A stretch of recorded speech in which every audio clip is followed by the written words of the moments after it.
പ്രശസ്ത എഴുത്തുകാരനായ റോബിൻ ശർമ്മയുടെ ഒരു കോട്ടുണ്ട്. ഓരോ സിറ്റുവേഷനും ഓരോ അവസരങ്ങളാണ്.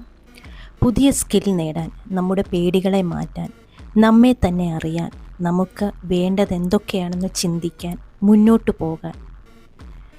ഈ ഷോർട്ട് വീഡിയോയിൽ 2023 മെഡ്ബൗൺ ടൈംസ് ഫീച്ചർ ചെയ്ത എൻ്റെ ഒരു പഴയ ഇൻ്റർവ്യൂ ആണ്.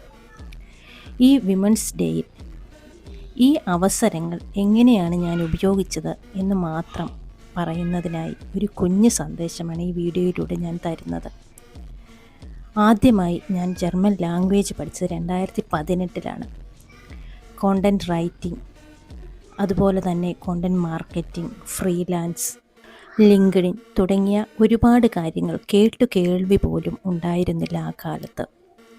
ജർമ്മൻ ലാംഗ്വേജ് പഠിച്ചു. അങ്ങനെ ഒരു പുതിയ സ്റ്റാർട്ടിങ്ങിന് ഒരു ഓപ്പർച്യൂണിറ്റി കിട്ടി. കരിയർ ഗ്യാപ്പ് ഏകദേശം 7 വർഷത്തോളം കരിയർ ഗ്യാപ്പിന് ശേഷം ഒരു ഓൺലൈൻ പ്ലാറ്റ്ഫോമിൽ എനിക്ക് ഓപ്പർച്യൂണിറ്റി കിട്ടി എന്നുള്ളതും, എന്നാൽ അതിനുവേണ്ടി ഓരോ പുതിയ കാര്യങ്ങളും അറിയാത്ത കാര്യങ്ങളും പേടിയോടെ തന്നെ പഠിച്ച് മുന്നോട്ട് പോകാൻ തീരുമാനിച്ചതും, ലിങ്ക്ഡിൻ മാർക്കറ്റിംഗ് ഇങ്ങനെയുള്ള ഗ്യാപ്പോ സ്കില്ലോ ഒന്നും നോക്കാതെ തന്നെ ഓൺലൈനിലെ അവസരങ്ങൾ തേടിപ്പിടിച്ചതുമെല്ലാം ഈ ഒരു അവസരങ്ങൾ കണ്ടെത്തി ഉപയോഗിക്കുക എന്നുള്ള ഒരു കാര്യത്തിൽ അടിസ്ഥാനമാക്കിയായിരുന്നു. ജർമ്മൻ എക്സ്പീരിയൻസിൽ നിന്നാണ് കാനഡയിലെ കമ്പനിക്ക് വേണ്ടി എനിക്ക് അവസരങ്ങൾ കിട്ടിയത്.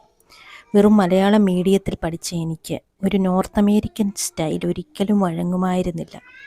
ഡ്രാഫ്റ്റ് ചെയ്ത റൈറ്റപ്സ് ഇരുന്നും നിന്നും കിടന്നും കുഞ്ഞിന് പാല് കൊടുത്തും ഒക്കെ എഡിറ്റ് ചെയ്തും വീണ്ടും റൈറ്റ് ചെയ്തും ഞാൻ ആ ഒരു കാര്യം പഠിച്ചെടുക്കാനായി കൊടുത്ത എഫേർട്ട് അത് ചെറുതായിരുന്നില്ല. വീണ്ടും 1 വർഷത്തിന് ശേഷം US ബേസ്ഡായി വീണ്ടും വർക്കെത്തി. ഗ്ലോബൽ ഡിജിറ്റൽ ലൈബ്രറിയുടെ വർക്കുകളായിരുന്നു അത്.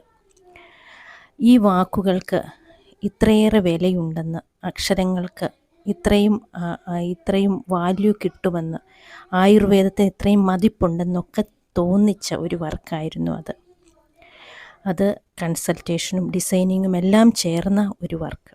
പിന്നെ എനിക്ക് തിരിഞ്ഞു നോക്കേണ്ടി വന്നിട്ടില്ല. അറിയാത്ത വഴിയിലൂടെ തന്നെ നടന്നു പഠിച്ചു. സ്വയം വിളക്കുണ്ടാക്കി അതിൽ 7 തിരിയിട്ട് തെളിമയോടെ കത്തിച്ചു.